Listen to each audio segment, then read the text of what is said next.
Good morning students. बीडीएमएल शिक्षण संस्थान की ज्योग्राफी ऑनलाइन क्लास में सभी विद्यार्थियों को स्वागत। बच्चों, आज से जो पूर्व की कक्षा थी उसमें हमने जाना था प्राकृतिक वनस्पतियों के बारे में। आज हम बात करने वाले हैं भारत की मृदा।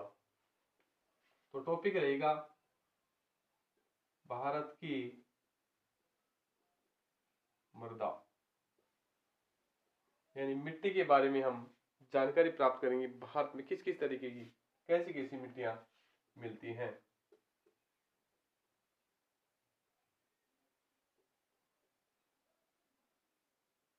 मिट्टी की स्थिति उसकी जलोढ़ता के आधार पर, उनके कणों के आधार पर, अलग अलग आधार पर मिट्टी को एक अलग अलग नाम दिया है।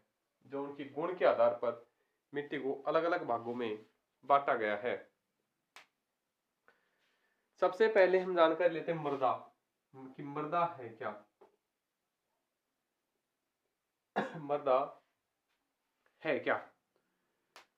मृदा भूपृष्ठ की सबसे ऊपरी परत है जो पौधों को उगाने और बढ़ाने, जीवाश्म और खनिजों को एक ऊर्जा प्रदान करती है, या जीवाश्म या खनिज प्रदान करती हैं, जिन्हें मृदा कहा गया है।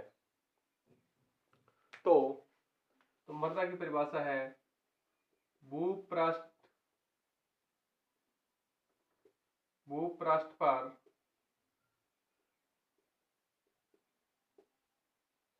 पेड़ पौधों को उगाने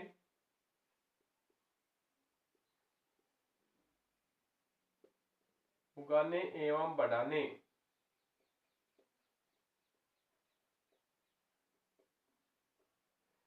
पेड़ पौधों को उगाने एवं बढ़ाने के लिए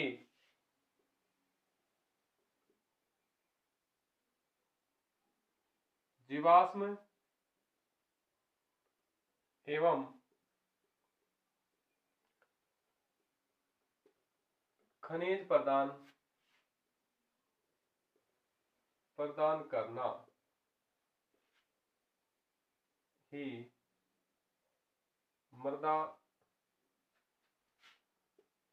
कहलाती है। तो हम कह सकते हैं कि पृथ्वी की भूपृष्ठ या पृथ्वी की ऊपरी परत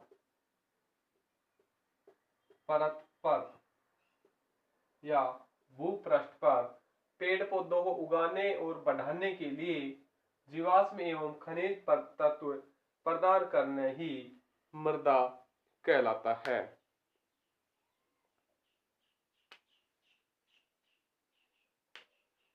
अब बात करते हैं, एक भूगोलवेत्ता है बेनेट के अनुसार। बेनेट के अनुसार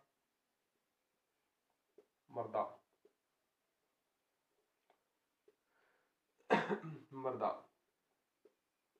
एक भूगोलवेत्ता है बेनेट, उसके अनुसार मृदा की परिभाषा जानते हैं। ये कहता है कि मिट्टी भूपृष्ठ पर मिलने वाले असंगठित पदार्थों की वह ऊपरी परत है जो मूल चट्टान और वनस्पति अंश के योग से बनी हुई है। ये कहता है बेनेट। तो इसकी परिभाषा है मिट्टी भूपृष्ठ पर मिलने वाले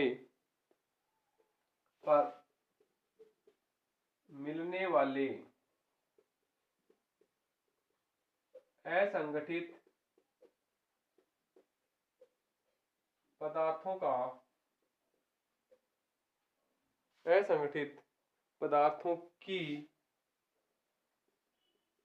वह ऊपरी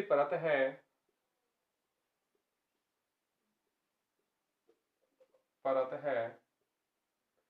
मिट्टी भूपृष्ठ पर मिलने वाले असंगठित पदार्थों की वह ऊपरी परत है जो मूल चट्टानों व जीवाश्मों को तथा वनस्पति के अंश मूल चट्टानों तथा वनस्पति के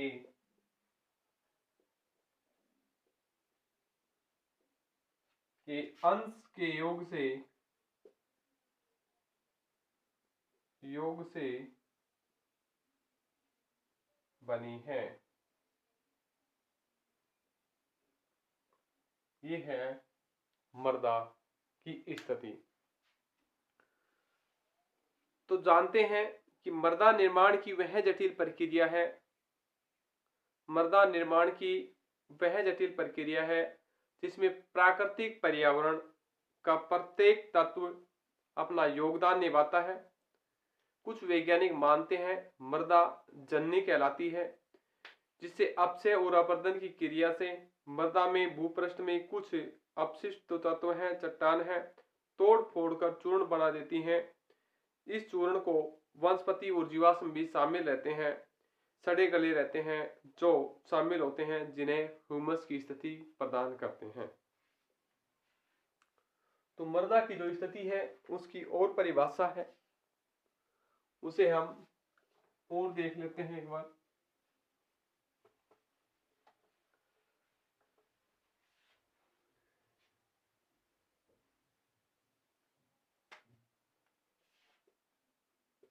मृदा का निर्माण एक जटिल प्रक्रिया है।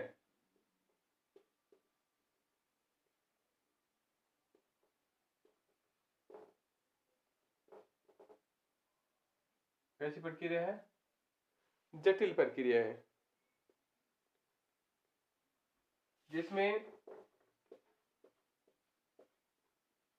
प्राकृतिक पर्यावरण का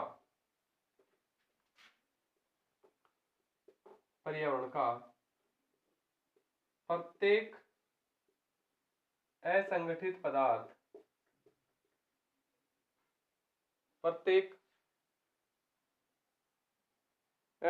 पदार्थ का निर्माण करने में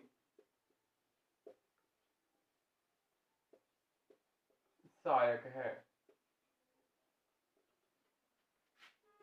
कुछ वैज्ञानिक इन्हें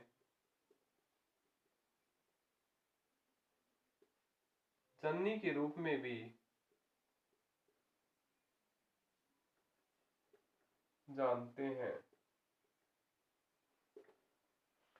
तो कुछ वैज्ञानिक इसे जननी का रूप दिया है। इनमें अपक्षय और अपरदन के समय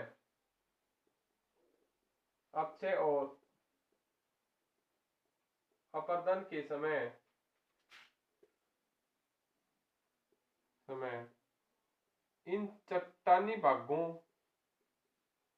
से वनस्पति व जीवाश्म के चूर्ण इसमें मिल जाते हैं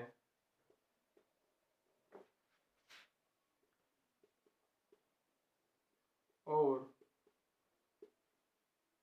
ह्यूमस का निर्माण होता है। तो ह्यूमस कहते हैं कि अपक्षय और अपरदन की क्रिया से चट्टानों से वनस्पति और जीवाश्म के सड़ गल कर चूर्ण के रूप में इसमें मिल जाना ही ह्यूमस का निर्माण की स्थिति बनती है, जो ह्यूमस की प्रक्रिया देखी गई है।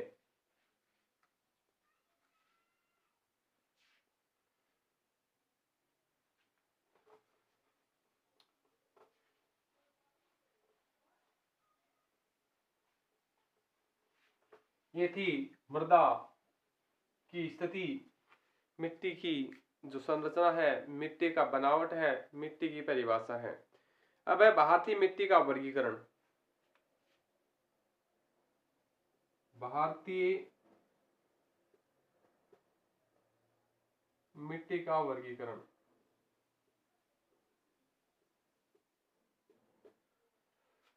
बच्चों, भारतीय जो मिट्टी है इसका वर्गीकरण सबसे महत्वपूर्ण आधार माना है उपजाऊ शक्ति के आधार पर। किस आधार पर?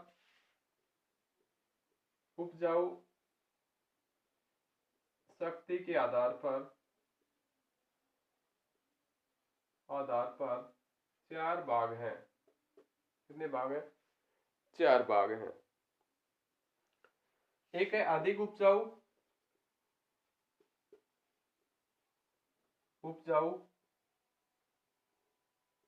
दूसरा है उपजाऊ,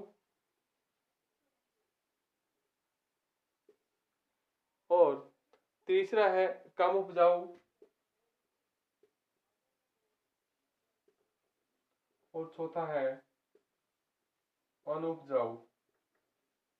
ये उपजाऊपन स्थिति के आधार पर मिट्टी के 4 प्रकार हैं, जिसमें ह्यूमस की मात्रा अधिक बनती है, जिसमें हमने थोड़ी कुछ समय पहले पढ़ा था। अपक्षय और अपरदन की क्रिया से चट्टानी भागों में वनस्पति और जीव जंतु के सड़े गले जो अवशेष हैं वो मिल जाते हैं, जिससे ये ह्यूमस की मात्रा बन जाती है। ह्यूमस की स्थिति ये है कि उपजाऊपन क्षमता को बढ़ाते हैं। इसी आधार पर हम कह सकते हैं कि ये जो मिट्टी की जो स्थितियां हैं, उपजाऊपन स्थिति है, ये अलग अलग फसलों के लिए अलग अलग स्थितियां हैं। ये फसलों को काफी महत्व प्रदान करती हैं। जैसे कपास की फसल के लिए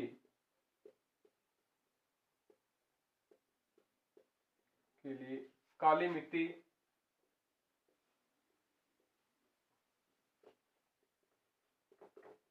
काफी उपजाऊ मानी गई है,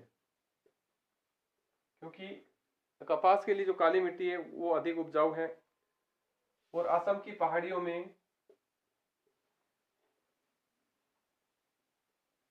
में चाय के लिए मिट्टी काफी उपजाऊ मानी है।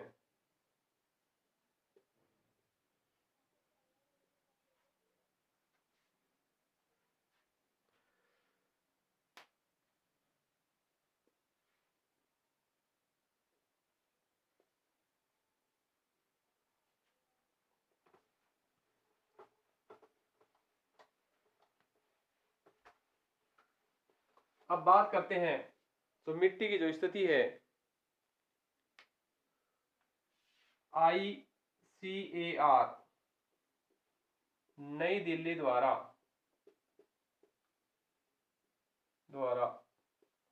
मिट्टी के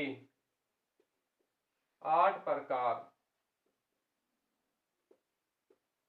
माने हैं, जो उनकी जल की स्थिति के आधार पर हैं। इस आधार पर जल की स्थिति के आधार पर पहला प्रकार है जलोढ़ मिट्टी।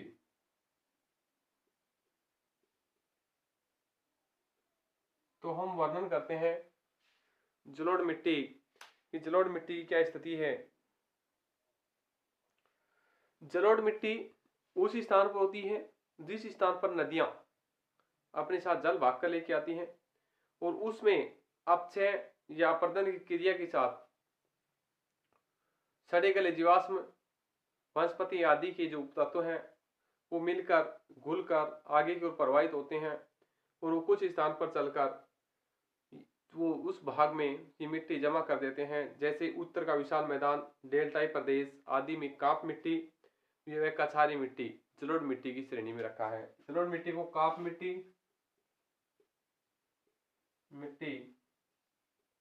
या कछारी मिट्टी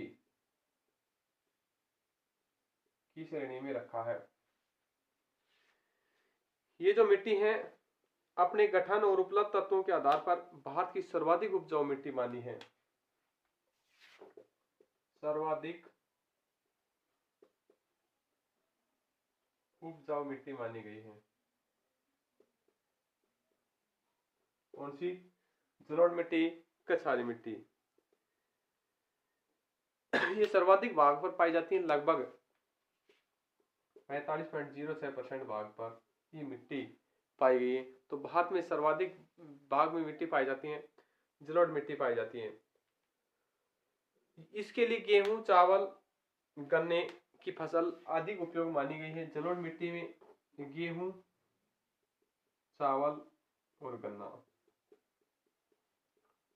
क्योंकि इस मिट्टी में जल धारण करने की क्षमता अधिक होती है। ये अधिक समय तक जल को रोके रखती हैं, सोखती नहीं है। यानी काली मिट्टी से मिलती जुलती मिट्टी है जलोढ़ मिट्टी। दलदली होती है, काप मिट्टी होती है, इसमें जल की जो अवशोषण करने की शक्ति कम होती है। ये अधिक समय तक आर्द्रता बनाए रखती है, नमी बनाए रखने वाली मिट्टी मानी गई है। इसमें कुछ अलग अलग स्थितियां हैं, एक तो नवीनतम और एक पुरातन। नवीनतम जो नई परत हर साल जमा हो, नवीनतम काप मिट्टी। पुरातन जहां कई वर्षों पहले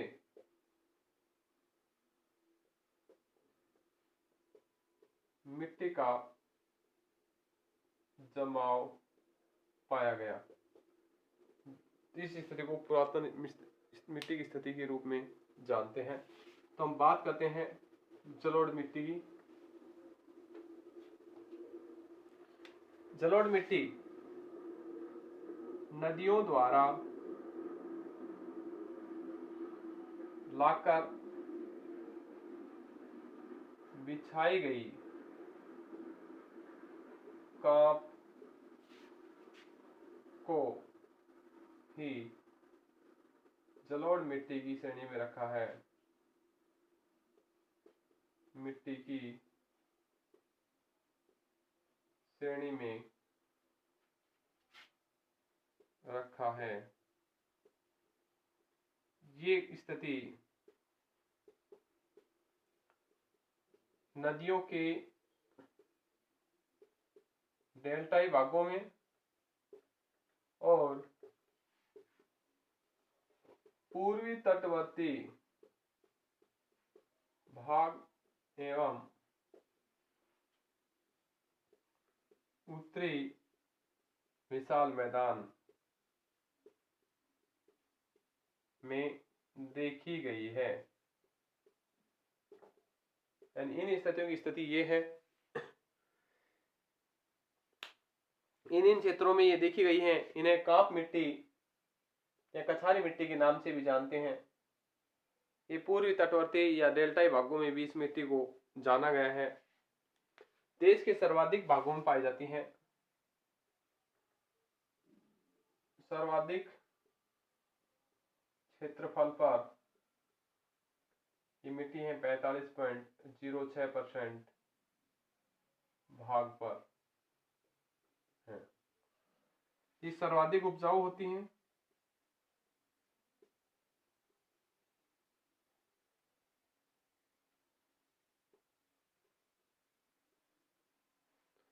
इनमें जो उपजाऊपन की स्थिति है ये काफी अधिक पाई गई है। तो ये है जलोढ़ मिट्टी की स्थिति, उनकी प्रकृति और क्षेत्र की स्थिति। इसमें गेहूं, चावल और गन्ने की फसल बोई जाती है।